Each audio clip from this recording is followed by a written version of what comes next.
Hello everybody, welcome back for another video. Hope you're all doing well and that you're all having a wonderful day. I don't know why I did it that way. The question of the day is, which cryptocurrency, which coin, which token do you wish that you had more of?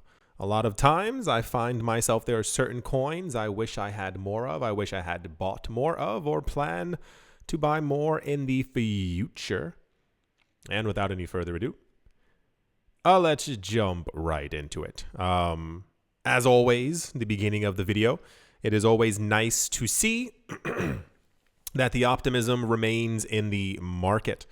Especially as we get ever closer to the halving. The time fluctuates every now and again. If you look at different websites, it's based off of the speed of the blocks being created on the actual blockchain. And therefore, this is sometimes why you might see there's like a couple hours change and or discrepancy when it comes to the when the halving is going to exactly be. We'll be able to tell it a lot more accurately as we get closer to it. Until then, the amount of companies, institutions, individuals, analystsers, not a word, who continue to talk positively about the market are ever more present, ever stronger. This comes from the people who are the co-founders and founders of Glassnode. Glassnode, very similar to Sentiment, are companies who actually scour through transactions on the blockchain. Glassnode and Sentiment were originally known for basically, I don't want to use the word snitching, but kind of like the point of them is that they would find transactions that governments could have deemed to be illegal or wrong, and they basically would tell on them. However, since then, they've kind of also evolved into a whale watcher kind of industry where they tell people like the transactions that are moving. This is a lot of times we'll hear about the wallets that are only accumulating and not selling, or the wallets that have not done anything over the course of multiple years, the wallets that have been inactive for 10 to 15 years, and how many coins that they have, and the lost coins, and all these other kinds of things. They're in the news once again, talking about the recent movements within the Bitcoin price market. It says, looking at this chart, the analysts suggest that Bitcoin has completed a bullish ABC corrective wave. The thing that we heard yesterday or the day before was that Bitcoin had completed a cup and handles, or handle and cup, or something kind of a movement. The general consensus is that the downward trend is basically over. What we experienced before is kind of completely done. We had a movement down during the course of January, which apparently, allegedly, was expected by a number of analysts. I'm not sure how they got wind of Grayscale selling off in the past future, but alas, apparently everyone said that it was something that they were anticipating, a movement downward in price. And now, for lack of a better term, the only way to go now is apparently up. The Elliott wave theory is a technical analysis approach that attempts to predict future price action by following crowd psychology, English, geez, that tends to manifest in waves. Okay. According to the theory, the bullish asset often goes through an ABC correction before launching a 5-wave move to the upside. Lastly, the analyst says that while there may be future market corrections, historical price action shows that corrections alone do not always invalidate a Bitcoin uptrend. If this is your first time at the rodeo, your first halving, your first mega crazy, awesome, insane bull market, what tends to happen is that, he's going to sound crazy, at some point as the price is going up, it does eventually go down. But the downward movement may only be for over the course of a week or something like that. So let's say we end up hitting a $50,000 Bitcoin, no particular time frame. It's more of a we hit 50. We might fall down to 47,000 over the course of a week. It's usually people selling off to try and retest to see if we actually have a strong jumping off point, and then we end up moving back up.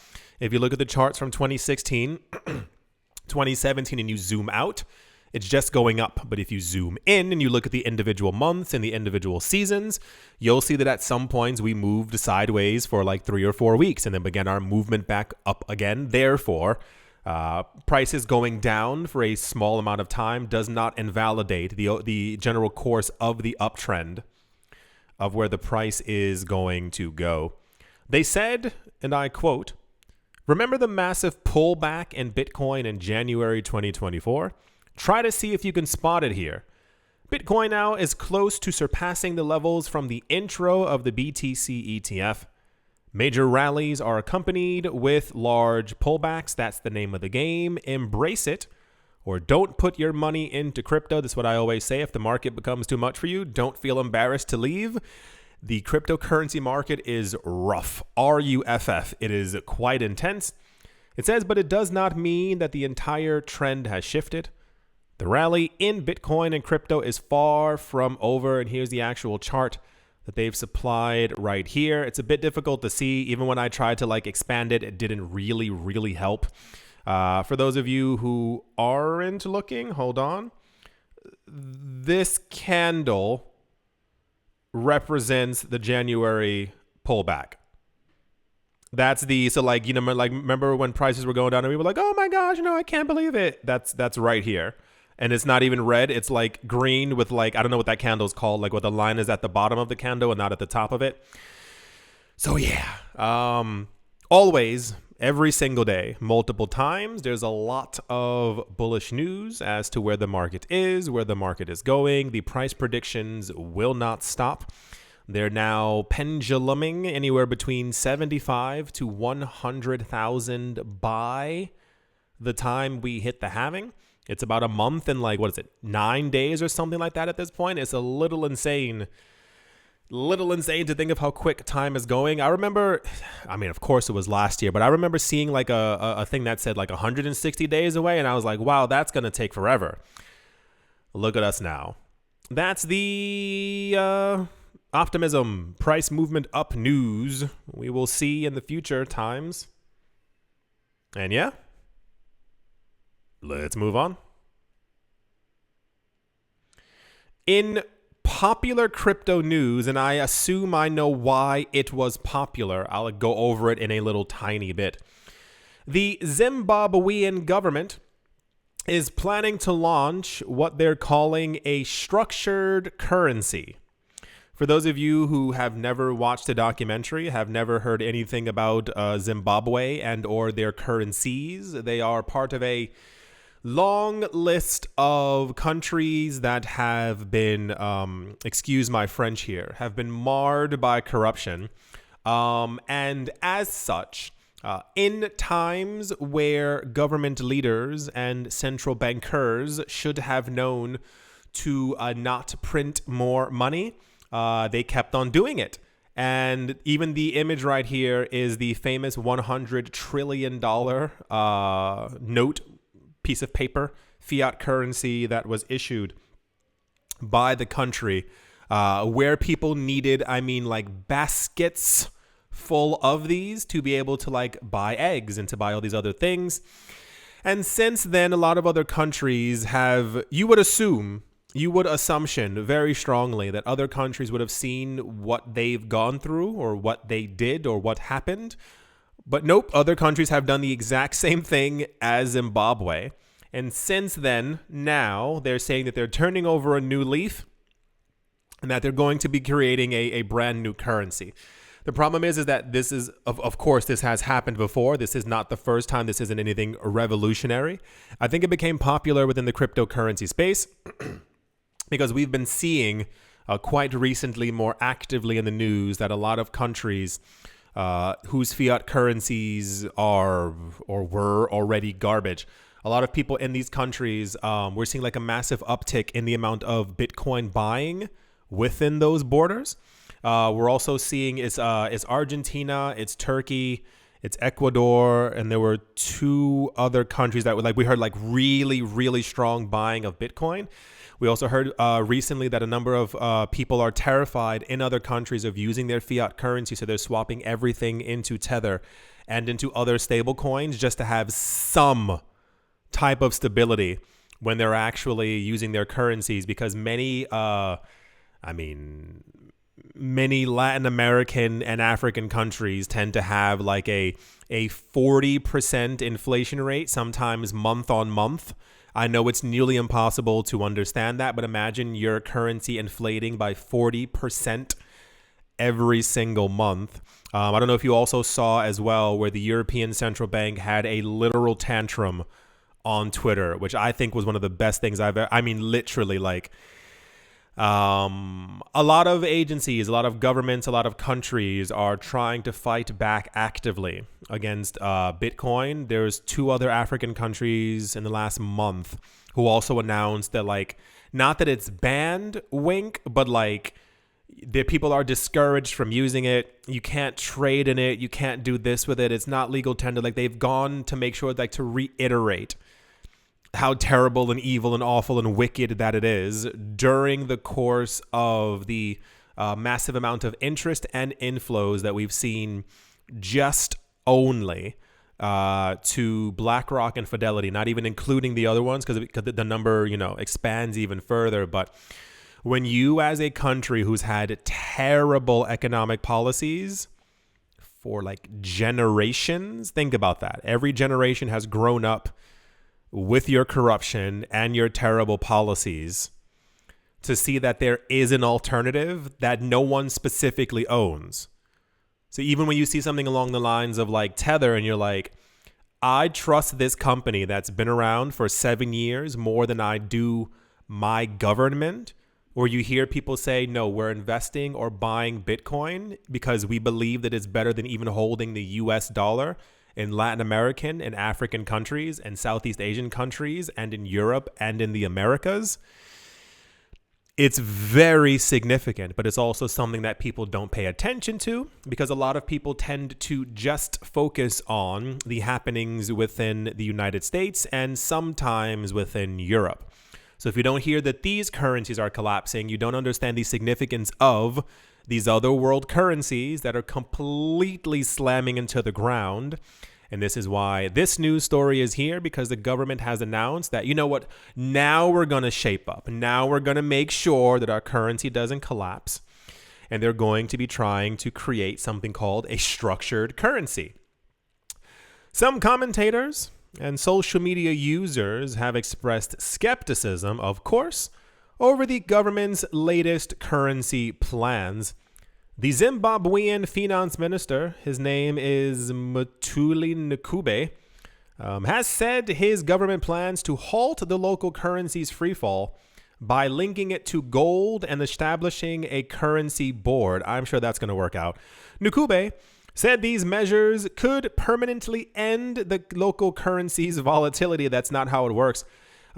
He remarks follow an announcement by Zimbabwean President Emmerson Mnangagwa of the government's intention to launch a structured currency. At the time of the president's announcement, few details about this new iteration of the currency and its roadmap were initially made public, because I'm sure there are no actual plans for this nor roadmap. However, the Reserve Bank of Zimbabwe later confirmed that work on the currency was ongoing, I'm sure. So we will probably, more than likely, see this fail.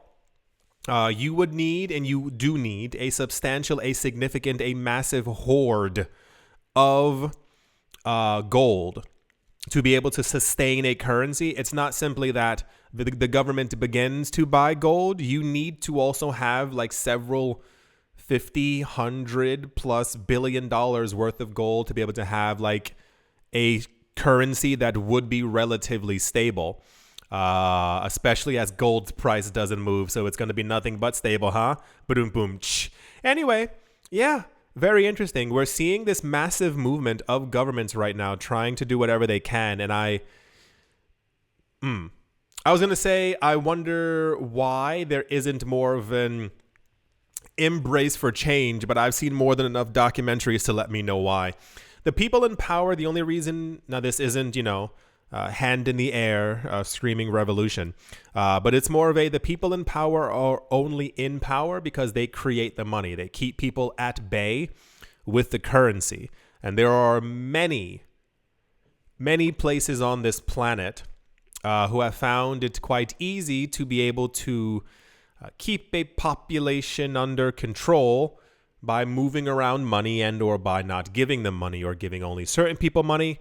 You know what I'm saying. But the issue is that when that shifts to people being able to make their own money, to use their own computers to be able to mint coins that are not distributed by anyone or could be distributed by them and other people around the world, when you have a situation where you can buy Ethereum, put it onto a website, keep it on your computer, and you make new ether, essentially making new money for yourself, the structure of power has the chance to completely dismantle.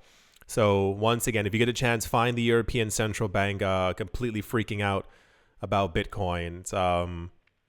Very interesting times that we're in. I saw a documentary a couple of weeks ago that was talking. They were at the European Central Bank and they were talking to some of the the leaders there, and they were losing their minds. Like they sounded almost like babies. They were like, it's terrible. I don't like it. No one should be using it. Like so flustered. And the person who was doing the interview was asking him why. He said, because the power should be in our hands. We should be the only people who are able to print the money. And it's like, I'm glad you told me the truth. I'm glad you told me exactly what was on your mind. You think that you're the only people who should have the power on this planet. So very interesting next 20 years that we are going to have. I think some things are going to break.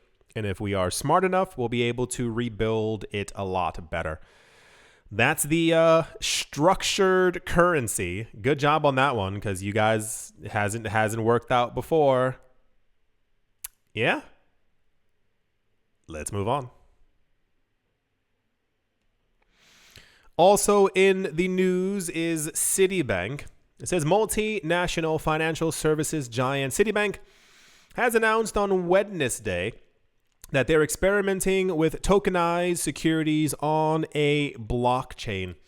It says based on the results of the simulation, the bank will determine whether it plans to offer related blockchain-based services in the coming weeks. The bank collaborated with Wellington Management and WisdomTree, a crypto-supportive ETF sponsor, for their proof of concept.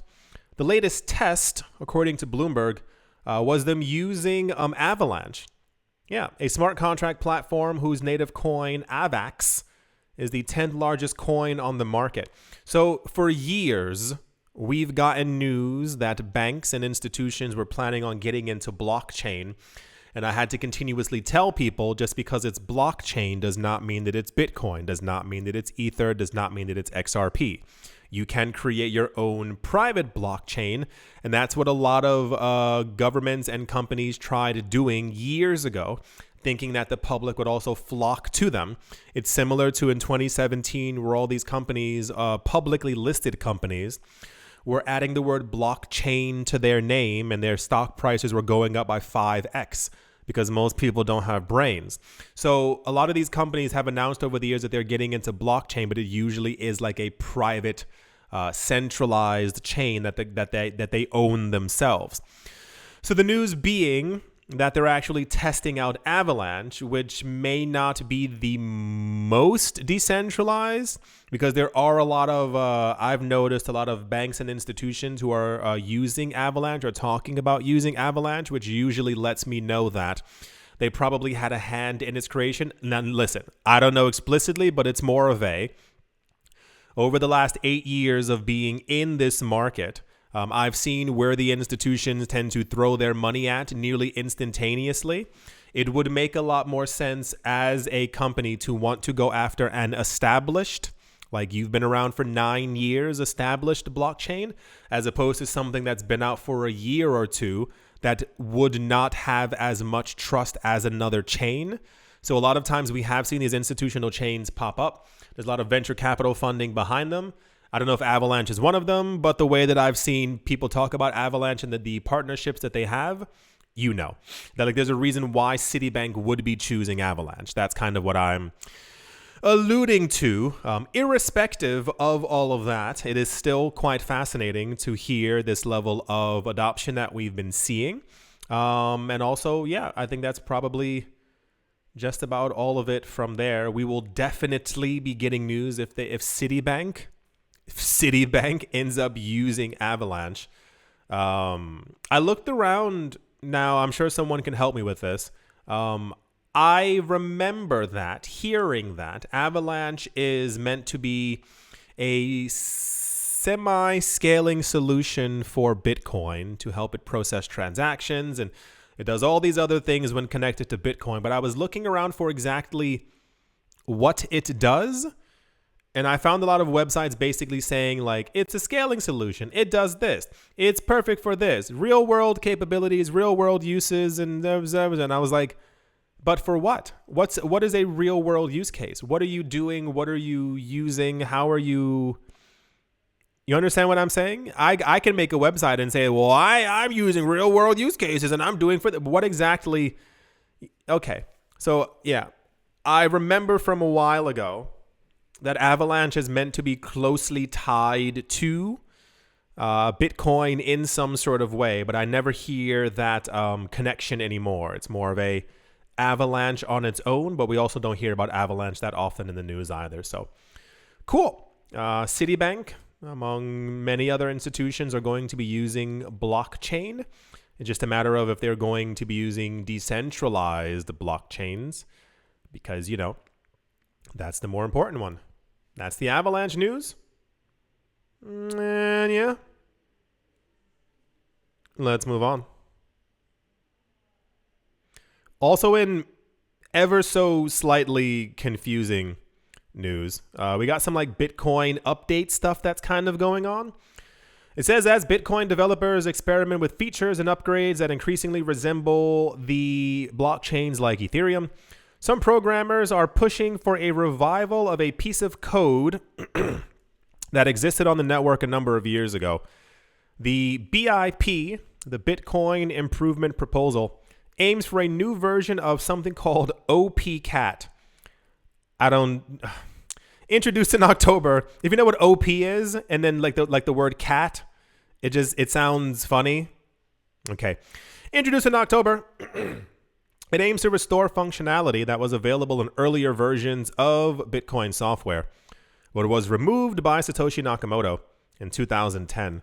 The CAT is the proposed operational code that is short for concatenate. Since technically the function was used to join two elements in a script, Nakamoto was concerned that OPCat exposed the network to a number of security concerns, such as the risk of a DDoS attack if it were used in conjunction with other codes to create very large stack elements. Another concern was the potential for the exponential memory requirements. The developers behind the new proposal, a lot of names there, described their refreshed version of OPCat as a simple piece of coding, just a dozen or so lines. They say it could provide the general purpose functionality that Bitcoin's missing from early days, and that's been a key driver of the growth of Ethereum, the second biggest blockchain. If launched, so-called layer 2 networks might be easier to build on top of Bitcoin, along with other innovations like decentralized exchanges and or file hosting. There's a lot of proposals to make Bitcoin more than it currently is. You might have noticed. We've had, what was it, like about a week ago? There was another conversation where a couple of developers were talking about trying to find a way to give Bitcoin native smart contract functionality. Another proposal to give Bitcoin like a kind of like a batched transaction kind of thing going on. So more than the 3 to 5 transactions per second. There'd be something on the main chain or a side chain directly connected to the main chain that would allow for transactions to also pass through there. That would batch 50, 60, 100 transactions into one box or one piece of a blockchain, if you will, so that Bitcoin had extra space to go through. It's the same exact thing that we're seeing as well, for those of you who missed it, is a couple days ago with the Satoshis and people writing directly on them for NFTs and the ordinals and stuff like that. But people saying another way to be able to like transfer the data could be to write something directly onto Satoshis, and that gets passed around as a form of data. So a lot of people are trying like a lot of new proposals for where they think Bitcoin should be or where they think it's going to go. Part of the issue, and I lightly air quote here, is that I've heard all of this before, dozens of times. There are always new proposals for Bitcoin where people think there should be something. Satoshi got rid of something, or in the early days, there was something that might have been a problem, but people didn't know how to code it. So they removed it from the software, or something ended up happening, and then it was blah, blah, blah, blah, and people want to put it back in. It's always something. It's just a matter of if it actually ends up happening. And sometimes when it even does happen, no one usually uses it.